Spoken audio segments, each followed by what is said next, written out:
जय श्री बालाजी प्रिय दर्शकों, आप देख रहे हो रामदूत एस्ट्रो चैनल। रामदूत एस्ट्रो चैनल पर आप सभी का हार्दिक स्वागत अभिनंदन है। प्रिय दर्शकों, आज हम अनंत चतुर्दशी की व्रत कथा सुनते हैं। सूत जी ने कहा, पूर्व काल में श्री गंगा जी के तट पर धर्मवीर युधिष्ठिर ने वीर जरासंध को मारने के लिए राजसूय यज्ञ प्रारंभ किया। उस युधिष्ठिर ने श्री कृष्णचंद्र के सहित भीमसेन, अर्जुन आदि भाइयों के साथ अनेक रत्नों से शोभित मोती जड़ी हुई स्वर्ग के समान विशाल भारी यज्ञशाला बनवाई और उसमें यज्ञ के लिए संपूर्ण राजाओं को अनेक प्रकार से प्रयत्न कर बुलाया। एक दिन गांधारी के गर्भ से उत्पन्न राजा धृतराष्ट्र का पुत्र, जो दुर्योधन नाम से विख्यात था, उस यज्ञशाला में आया। वहां कारीगरों की विविधता से उसे आंगन के स्थल भाग में जल की भ्रांति भी और वह वस्त्र को ऊपर उठाकर धीरे धीरे चलने लगा। यह देखकर द्रौपदी आदि श्रेष्ठ स्त्रियां मुस्कुराने लगी और वह दुर्योधन आगे जाकर पानी को भूमि समझकर उस पानी के बीच में गिर पड़ा। यह देखकर संपूर्ण राजा लोग, ऋषिगण, तपस्वी और द्रौपदी आदि स्त्रियां हंसने लगी। यह देखकर राजाओं को भी राजा दुर्योधन अत्यंत क्रोधित होकर अपने मामा शकुनी के साथ अपने राज्य में जाने के लिए उद्यत हुआ। उस समय शकुनी ने अत्यंत मीठी वाणी में कहा कि हे राजन, अभी बहुत कार्य करना है, इसलिए आप क्रोध न करें। हे राजेंद्र, यज्ञशाला में चलने के लिए उठिए। तब ऐसा ही सही यह कहकर राजा दुर्योधन यज्ञशाला में चला। यज्ञ संपूर्ण होने पर राजा लोग यज्ञशाला से अपने अपने राज्यों में जाने लगे। तदंतर दुर्योधन भी राजाओं के साथ हस्तिनापुर में आया। वहां पांडु के श्रेष्ठ पुत्र युधिष्ठिर, भीमसेन, अर्जुन आदि को बुलाया और अपने राज्य में जाकर जुआ खेलने लगा। उस जुए में निष्पाप पांडवों का संपूर्ण धन और राज्य आदि जीत लिया। तब भाइयों के सहित युधिष्ठिर बड़ी विपत्ति को प्राप्त हो जंगलों में वनचरों के समान रहने लगे। पांडवों के इस समाचार को सुनकर भाइयों से युधिष्ठिर को देखने की इच्छा से जगदीश्वर भगवान श्री कृष्ण वहां गए। सूत जी ने कहा, दुख से अत्यंत दुर्बल होकर वन में रहते हुए पांडवों ने जब भगवान श्री कृष्ण को देखा तो कर्म से पूजनादि और प्रणाम किया। अनंतर युधिष्ठिर बोले, हे प्रभु, भाइयों सहित हमको यह अत्यंत दुख प्राप्त हुआ है। इस दुख स्वरूप सागर से हम कैसे छूटेंगे, सो कहिए। कौन से उत्तम देवता का पूजन करें अथवा कौन सा व्रत करें जिससे हमारा राज्य हमें मिले और आपकी कृपा से हमारा कल्याण हो। तब भगवान श्री कृष्ण ने कहा, हे युधिष्ठिर, पुरुषों और स्त्रियों के संपूर्ण पाप को नाश करने वाला अत्यंत उत्तम एक अनंत व्रत है। वह भाद्रपद मास के शुक्ल पक्ष की चतुर्दशी को होता है। उस व्रत के अनुष्ठान मात्र से संपूर्ण पापों का नाश होता है। राजा युधिष्ठिर बोले कि हे वसुदेव, आपने जो अनंत व्रत कहा सो वह अनंत कौन है, मुझसे सत्य सत्य कहिए। भगवान श्री कृष्ण ने कहा, हे धर्मराज, अनंत हमारा ही नाम है, इसे हमारा ही स्वरूप जानो।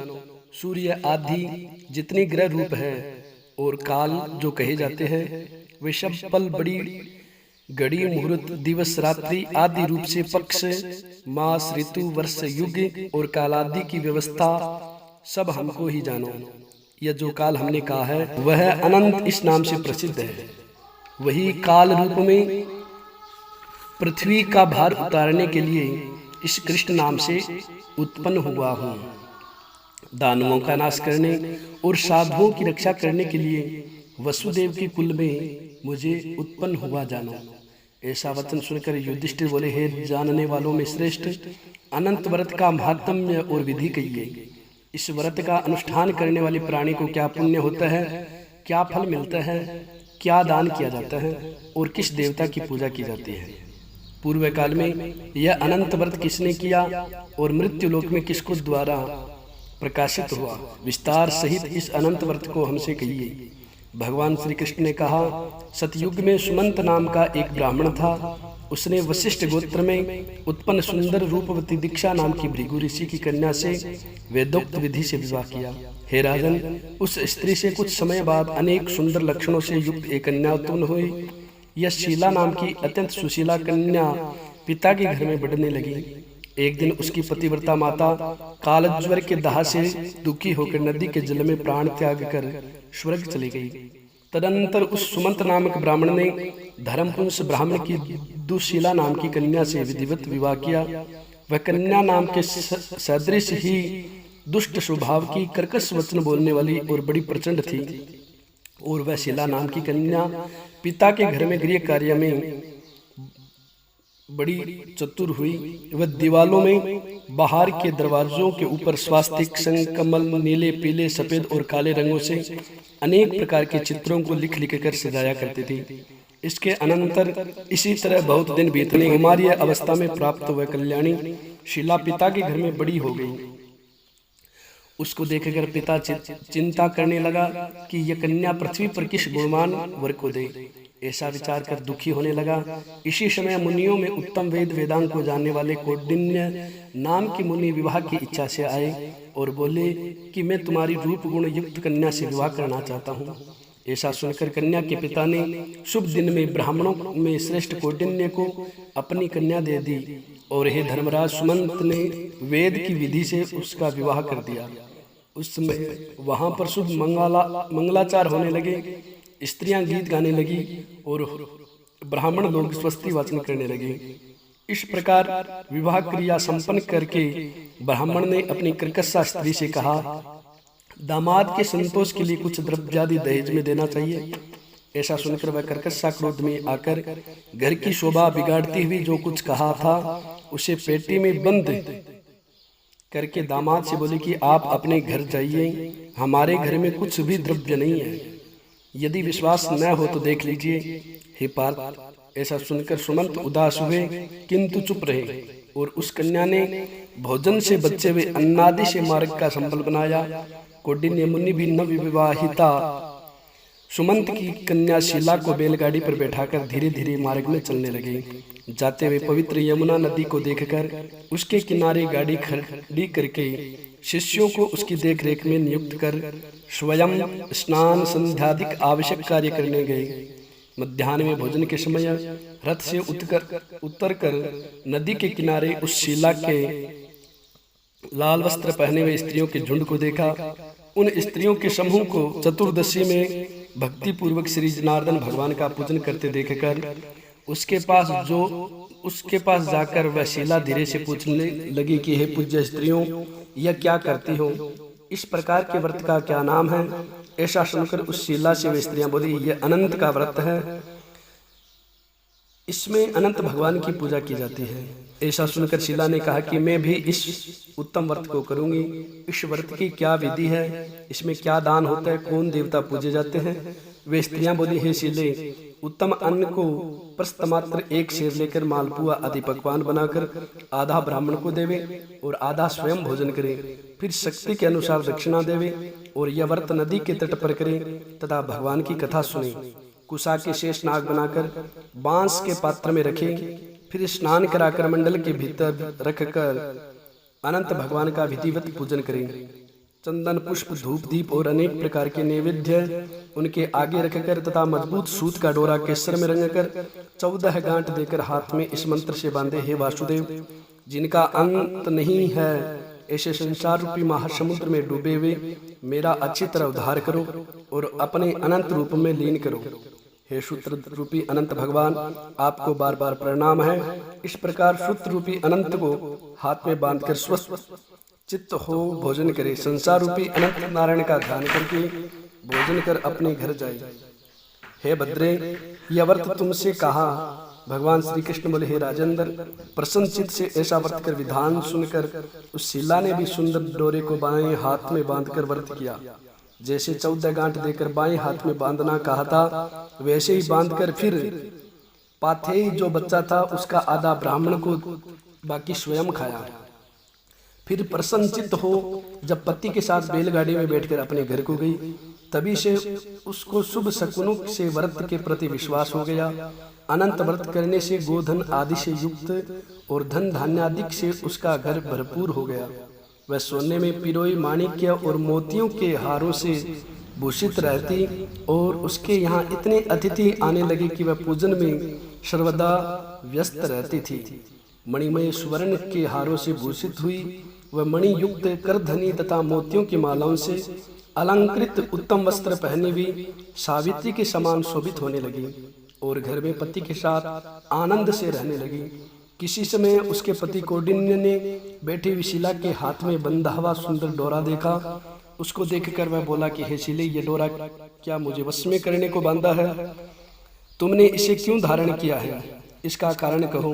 यह सुनकर शीला बोली, जिसके प्रसाद से संपूर्ण धन धान्य और संपदा मनुष्य को मिलती है, वही अनंत मैंने धारण किया है। भगवान श्री कृष्ण कहते हैं कि हे पांडुपुत्र, लक्ष्मी के मध्य से अंधे हुए शीला के पति उस ब्राह्मण ने शीला का वचन सुनकर उसके डोरे को जल्दी से तोड़ डाला। और वह कौन अनंत है, ऐसा कहते हुए पापात्मा उस मूर्ख ने डोरा जलती हुई अग्नि में डाल दिया। तब शीला ने व्याकुल होकर हाहाकार करते हुए दौड़कर डोरे को लेकर दूध में डाल दिया। उस पाप कर्म से उसकी लक्ष्मी क्षीण होने लगी। गो आदि को चोर ले गए, घर में आग लग गई, धन नष्ट हो गया। जो जिस प्रकार घर में आया था वह उसी प्रकार फिर चला गया। कुटुंब में भी कलह होने लगा, भाइयों में लड़ाई होने लगी। अनंत को फेंकने के पाप से घर में दारिद्र्य घुस गया। हे युधिष्ठिर, उसके साथ संसार में कोई बातचीत न करता। वह शरीर से अतिशय संतप्त हो गया और मन से भी दुखी, बड़े भीषण दुख को प्राप्त हुआ। तब उस कौंडिन्य ने स्त्री से कहा, हे शीले, मैं सहसा उत्पन्न हुए शोक के कारण दुखी हो गया हूँ। मेरा संपूर्ण धन नाश हो गया। स्वजनों से कलह होता है, मुझसे कोई बोलता नहीं। शरीर में नित्य ज्वर आदि ताप रहते हैं। चित्त में बड़ा भारी खेद होता है। इस अनर्थ का क्या कारण है? क्या तुम जानती हो? और क्या करने से भाग्य अच्छा होगा? तब सुंदर वस्त्रावली शीलापति से बोली कि अनंत को फेंकने के पाप का यह फल है, और अब हे महाभाग, उसके लिए उपाय करे तो फिर सब हो जाए। शीला का ऐसा कहने पर वह ब्रह्मर्षि मन से हरि भगवान की शरण में गए। इसके अनंतर वह कौंडिन्य निर्वेद को प्राप्त होकर वन को चला गया और उत्तम ब्राह्मण वायु का भक्षण कर तप करने लगा और उस परमेश्वर का मन में ध्यान करने लगा, जिसके प्रसाद से मुझे धनादि मिला, जिसका अपमान करने से मैं निर्धन होकर दुख को प्राप्त हुआ, तथा यह सारा धन आदि मुझको अतिशय सुख और दुख देने वाला हुआ। ऐसा विचार करते हुए गहन वन में फिरने लगा। वहां पर उसने फूला वह एक आम का वृक्ष देखा, जिस पर एक भी पक्षी नहीं था और करोड़ों कीड़े लगे थे। उस आम के वृक्ष से उसने पूछा कि सौम्य, तुमने कहीं अनंत भगवान को देखा हो तो कहो, मेरे चित्त में अतिशय दुख है। यह सुनकर आम का वृक्ष बोला कि हे ब्राह्मण, मैंने अनंत को नहीं देखा। यह सुनकर वह दुखी होकर चल दिया और अनंत भगवान को कहाँ देखेंगे, ऐसा विचार करता हुआ घूमने लगा। इतने में बछड़े सहित एक गाय को देखा जो वन में इधर उधर दौड़ रही थी। हे पांडव, वह ब्राह्मण गैया से बोला, हे गौ माता, तुमने यदि अनंत भगवान को देखा हो तो कहो। तब गौ बोली कि हे कौंडिन्य, मैं अनंत को नहीं जानती। वहां से आगे जाकर घास पर बैठे हुए वृषभ को देखकर उससे पूछने लगा कि हे गौ के पति, तुमने अनंत भगवान को देखा है? वह वृषभ बोला, मैंने अनंत भगवान को नहीं देखा। इसके बाद आगे जाते हुए कौंडिन्य ने बड़ी सुंदर 2 पुष्करिणियां तलैया देखी, जिनका जल इसमें से उसमें और उसमें से इसमें आता जाता हुआ अनेक प्रकार से किल्लोल करता था और कमल, कुहार, कुमुदिनी आदि के पत्तों से शोभित हो रहा था। भ्रमर, हंस, चकोर और बगुल आदि से सेवित ऐसी उक्त वापियों को देखकर ब्राह्मण ने उनसे पूछा कि तुम दोनों ने अनंत भगवान को तो नहीं देखा? यह सुनकर वे पुष्करिणी बोली कि हे द्विज, हमने अनंत भगवान को तो नहीं देखा। उसके बाद आगे जाकर एक गधा और एक हाथी देखा। उन दोनों से भी ब्राह्मण ने पूछा कि आप लोगों ने तो कहीं अनंत भगवान को नहीं देखा? इस प्रकार सबसे पूछता हुआ वह ब्राह्मण निराश हो उसी जगह बैठ गया। हे राजन युधिष्ठिर, वह कौंडिन्य जीवन से निराश और बड़ा विकल हो गया। बहुत गर्म ऊर्ध्व श्वास लेकर भूमि में गिर पड़ा। कुछ देर बाद जब होश में आकर हे अनंत, ऐसा कहते हुए उठा तो अपने चित्त में निश्चय किया कि अब मैं प्राणों को त्याग दूंगा। श्री कृष्ण कहते हैं, धर्मराज, जब उस ब्राह्मण ने प्राण देने के लिए वृक्ष में फांसी लगाई, उसी समय दयाद्र हृदय हो अनंत भगवान प्रत्यक्ष हो गए और वह वृद्ध ब्राह्मण का रूप धारण कर बोले कि हे ब्राह्मण, यहाँ आओ। यह कहकर उस कौंडिन्य का दाहिना हाथ पकड़कर एक गुफा में ले गए। उस गुफा में कौंडिन्य ने एक शहर देखा जिसमें बड़े स्वरूपवान स्त्री पुरुष विद्यमान थे और शुभदायक दिव्य सिंहासन पर भगवान बैठे थे, जिनके अगल बगल शंख चक्र गदा और गरुड़ शोभायमान हो रहे थे। कभी न समाप्त होने वाली विभूति और कौस्तुभ मणि वनमाला आदि अनेक प्रकार के आभूषण धारण किए हुए विश्वरूप अनंत भगवान को उस कौंडिन्य ने देखा। अतिशय प्रकाशमान उपयुक्त स्वरूप वाले अनंत को देखकर उनके आगे ऊंचे स्वर से हे प्रभु आपकी जय हो ऐसा कह और प्रणाम करके बोला कि हे पुंडरीकाक्ष में पाप रूप और पाप कर्म करने वाला हूँ। मेरी आत्मा पाप रूप है और पाप से ही उत्पन्न हुआ हूँ। मेरी रक्षा करे और मेरे संपूर्ण पापों को नष्ट कर दे। उसका वचन सुनकर अनंत भगवान बड़ी कोमल वचन से बोले कि हे विपेंद्र, डरो मत, जो तुम्हारे मन में हो सो कहो। कौंडिन्य ने कहा, हे प्रभु, मेरे धन से उन्मत्त होकर अनंत का डोरा तोड़ डाला। उस पाप कर्म से मेरा धन नष्ट हो गया। घर में अपने जनों से कलह होता है, जिस कारण मुझसे कोई भी नहीं बोलता। इस प्रकार दुखी आपके दर्शन की इच्छा से मैं जंगल में फिरने लगा। हे देवताओं के भी स्वामी, आपने कृपा कर अपना दर्शन दिया। अब मुझसे दया करके उस पाप की शांति कहिए। भगवान श्री कृष्ण बोले, हे युधिष्ठिर, भक्तों से प्रसन्न किए गए देवता क्या नहीं देते। अनंत भगवान भी उस ब्राह्मण का वचन सुन बोले। अनंत भगवान ने कहा, हे कौंडिन्य, तुम अपने घर जाओ, देरी मत करो और भक्ति पूर्वक 14 वर्ष तक अनंत का व्रत करो। इससे संपूर्ण पापों से छूटकर पुत्र पौत्र को उत्पन्न कर इच्छित भोगों को भोग सिद्धि पाओगे। ऐसा सुनकर कौंडिन्य ने कहा, हे स्वामी, मैं कुछ पूछता हूँ, उसे कहिए। वह आम का वृक्ष कौन था और कमल कुमुदनी कहार आदि से शोभित परम सुंदर 2 पुष्करिणियां जंगल में देखी, सो क्या थी। वह गधा कौन था, वह हाथी कौन था और वह उत्तम वृद्ध कौन था। अनंत देव बोले, वह आम का वृक्ष वेद विद्या को अच्छी तरह जानने वाला ब्राह्मण था। उसने शिष्यों को विद्या नहीं दी, इसलिए वह वृक्ष हुआ। और जो गो देखी वह बीज को खाने वाली पृथ्वी रही। और जो घास पर वृषभ देखा था वह सत्यलोक में धर्म था और धर्म अधर्म का निर्णय ठीक नहीं करता था। वह पुष्करिणियां दोनों बहन और ब्राह्मणी थी। धर्म अधर्म आदि जो कुछ होता परस्पर देती और लेती रही तथा उन्होंने वेद पाठ करने वाले ब्राह्मणों तथा गरीबों को कुछ नहीं दिया, भिक्षु को भिक्षा नहीं दी। उस पाप कर्म से दोनों को जल आपस में इधर उधर होता रहता है। और गधा जो देखा वह क्रोध था, जो हाथी देखा वह अभिमान था, जो ब्राह्मण था वह मैं ही अनंत हूँ और जो गुफा थी वह कठिन संसार सागर है। ऐसा कहकर भगवान अनंत उसी जगह अंतर्धान हो गए। 14 वर्ष तक अनंत व्रत करके जैसा अनंत भगवान ने कहा था वह सब सुख भोग कर फिर अंत में अनंत लोक को गया। इसी तरह से हे राजर्षि, तुम भी कथा सुनते हुए व्रत करो। बोलिए अनंत भगवान की जय हो।